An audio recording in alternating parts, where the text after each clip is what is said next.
Alright, mga kababayan, mga kaibigan, mga katokis, mga kapots, kamusta po kayong lahat? And once again, welcome po muli dito sa ating mumunting channel, Simply Tokis Vlog.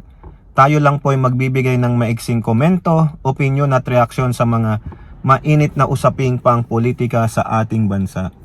Pag-usapan natin una mga kababayan, ito pong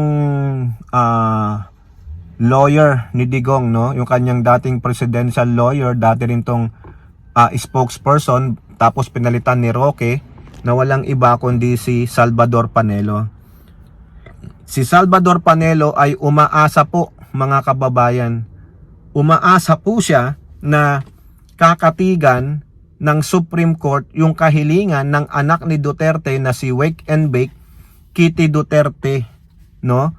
Na sana mag-rule ang Supreme Court na illegal yung pagkaka-aresto kay Digong. Kasi yan po nung naaresto si Digong, napunta na sa ICC, nag-file po ng mga habeas corpus, kung ano-ano ang mga anak ni Duterte, no, sa Supreme Court. Ito nga po, isa po dito na sabihin na illegal yung ginawa ng gobyerno na tinurn over yung tatay nilang karton sa Interpol, at ang Interpol dinala si Digong sa ICC, no? Kumbaga na-violate daw po ang human rights ni Digong, na-violate ang ating soberenya, no? Kaya ngayon po mukhang magdidesisyon na, dinidinig na ng Supreme Court itong complaint ng mga anak ni Duterte. At sabi po ni Sal Panelo diyan po sa ulat ng Politico, Justice for Digong. Sal Panelo hopes Supreme Court will rule government arrest of Duterte illegal. So illegal daw po yon. So kung sasabing illegal, uutusan ng Supreme Court ang gobyernong Marcos na ibalik ninyo si Digong sa Pilipinas. Paano? Napalagay nyo susundin ng Marcos administration yon? Tignan natin mga kababayan. Former Chief Presidential Legal Advice Counsel Salvador Panelo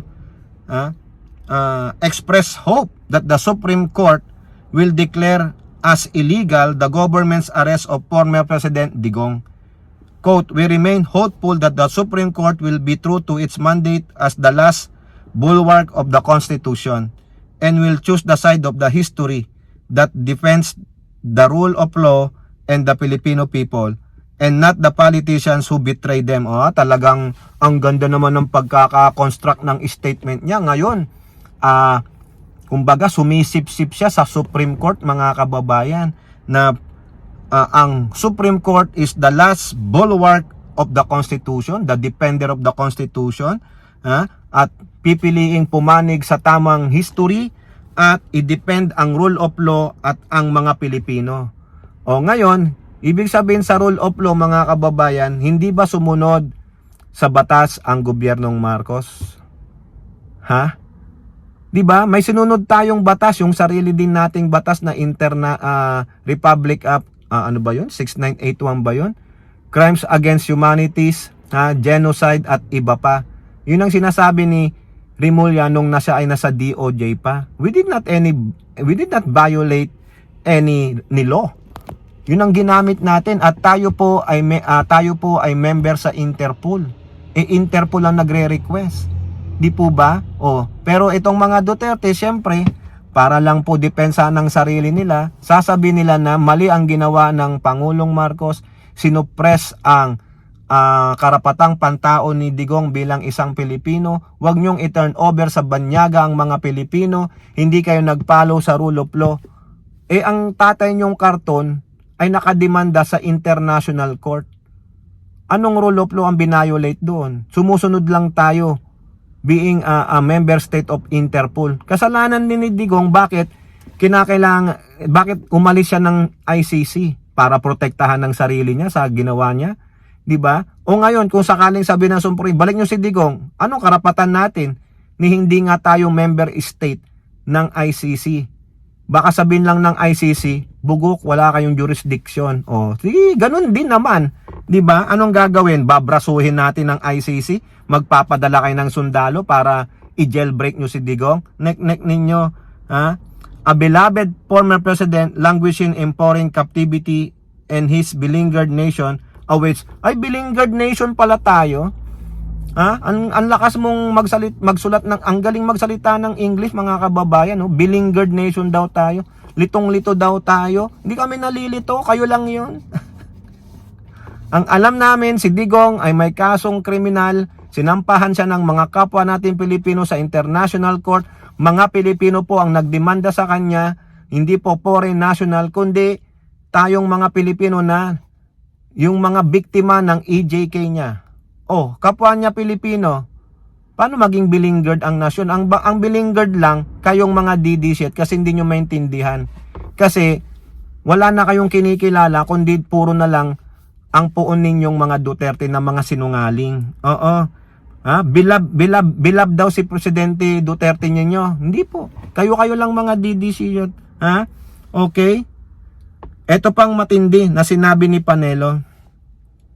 The respondents shamelessly sacrifice national sovereignty and the rule of law for political retribution. Abay, gumaganti lang daw po pang politika ang Marcos administration. Bakit? Sa palagay nyo, bench po lang Pangulong Marcos? Eh, maganda, i-demanda nyo. I-separate demanda nyo ang Pangulong Marcos. Diba? By unlawfully arresting and detaining the former president without a warrant and due process. Ay, wala bang warrant? Eh, ano yung pinapakita ni Tory noon? O, diba?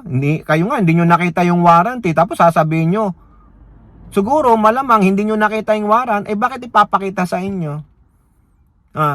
Sinabi ba ni Digong, nadalin mo dito si Sal Panelo, pakita mo yung warrant. Nandun si Medel Dio, di ba lawyer din yun? Bakit ikaw nagsasalita ng warrantless na pag-aresto kay Digong?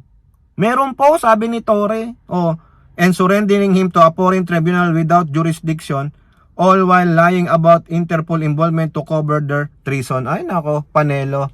Wag ka na magsinungaling. Kung treason, magdemanda kayo.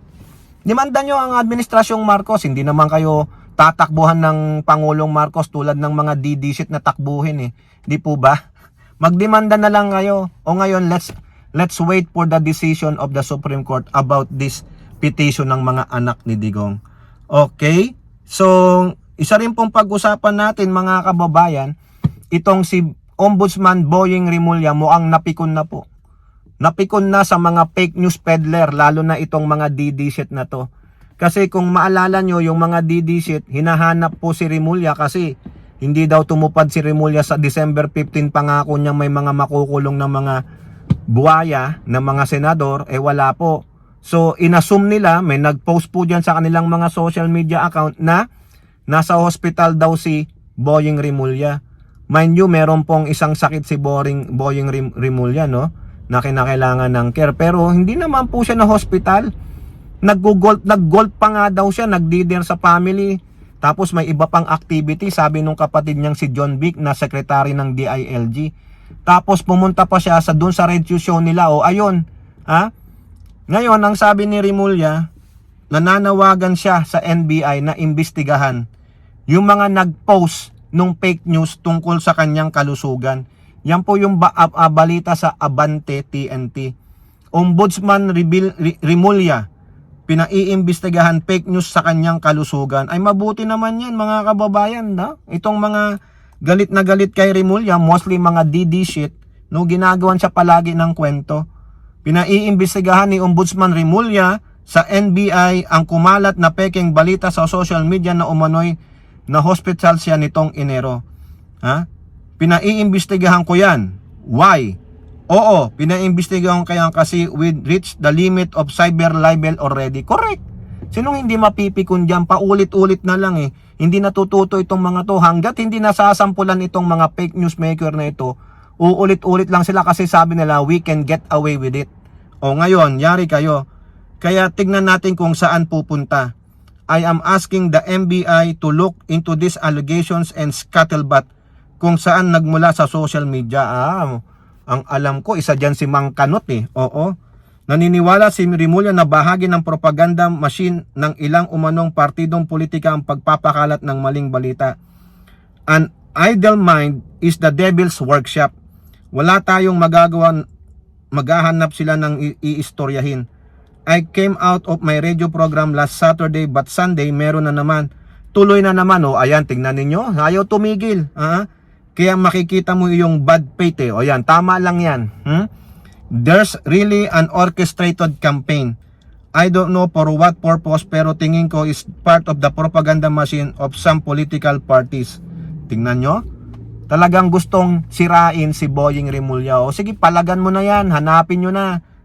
Tingnan natin kung hindi mag-iiyak. Sabi na naman nila, ay, you are suppressing my freedom of speech, freedom of expression. Gong-gong! Border, ano na kayo? Lumagpas na kayo sa borderline ng cyber libel. Dapat na kayong panagutin. Tiniyak din niya sa publiko na malusog siya at kayang gampanan ang kanyang tungkulin. I work out every day. I sleep early. I wake up early. O kaya yari kayo. No? Yari kayong mga nagpakalat. No? Lalo na yung kung matitrace yan ng MBI, yari ka na. Tumakbo ka na. Oo, lalo na kayong mga DDC. Tapos sisigaw ng, oh, napakapikon mo naman. Hindi. Sobra na kayo eh. Kaya nga sabi ni Remulla, galing siya ng radio show niya, Sunday meron pa rin. O, yari kayo. Sige, tuloy-tuloy lang dahil kumukubra kayo, binabayaran kayo. O sige, magbayad kayo ngayon, kulong kayo, bayad danyos kayo, kukulong pa kayo. Criminal liability yan, mga gonggong talaga itong mga ito eh. No? O kayo po, ano pong inyong masasabi? Comment down below. And don't forget to like and share. Hope to see you in the next videos. Bye-bye. God bless.